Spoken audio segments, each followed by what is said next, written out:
নমস্কার বন্ধুরা, মায়ের হেসেলে রকমারি রান্নায় আপনাদের সকলকে স্বাগত জানাই। আজ আবার একটা নতুন রান্নার রেসিপি নিয়ে আপনাদের সামনে হাজির হয়েছি। রান্নাটি হলো লাউ শাকের পোস্ত। তো দেখতে থাকুন কিভাবে রান্নাটি করি। প্রথমে আমি কড়াইটা গরম বসিয়ে দিয়েছি, এবার কিছুটা সর্ষের তেল দিয়ে দেবো। ফোড়নে আমি একটু কালো জিরে আর একটা শুকনো লঙ্কা ফোড়ন দিয়ে দেবো। তেলটা গরম হয়ে গেছে, আমি আগে থেকে আলু টুকরো করে কেটে লম্বা করে টুকরো করে কেটে নিয়েছিলাম, ভালো করে ধুয়ে নিয়েছি। এবার আলুগুলো তেলের মধ্যে দিয়ে দেবো।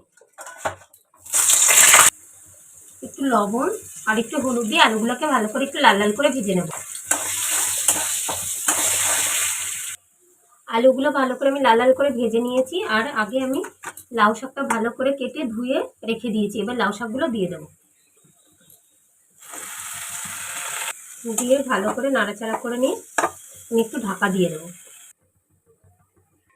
কারেন্টটা চলে গেল, একটু একটু অন্ধকার অন্ধকার হয়ে গেল আমার রান্নাঘরটা। এদিকে আমি কতগুলো কাঁচা লঙ্কা আর কিছুটা পোস্ত নিয়েছি, সিলে বেটে নেবো ভালো করে। ভিডিও কিছুটা সময় একটু অন্ধকার অন্ধকার হয়তো অন্ধকার ছিল ছবিটা, কিন্তু এবার কারেন্টটা চলে এসেছে, এবার ভালোভাবে বোঝা যাচ্ছে। ডাটাগুলো সিদ্ধ হয়ে গেছে এবং জলটাও শুকিয়ে গেছে। এবার আমি পোস্ত আর কাঁচা লঙ্কা বাটাটা দিয়ে দেবো। পোস্ত আর কাঁচা লঙ্কা বাটাটা দিয়ে দিয়েছি, এবার আমি ভালো করে নাড়াচাড়া করে নেবো। তো ভালো করে নাড়াচাড়া করে নিয়েছি, এবার শিল ধোয়ার যে জলটা আছে সেটা আবার আমি দিয়ে দেবো।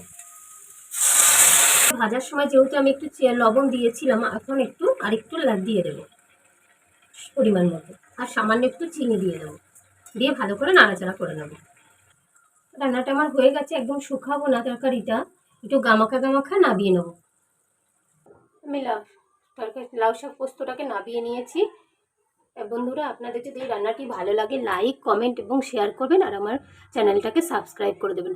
আপনারাও একবার এইভাবে বাড়িতে বানিয়ে দেখবেন, খেতে দারুণ লাগে। এটা যেমন খেতেও সুন্দর, হেলদি এবং টেস্ট।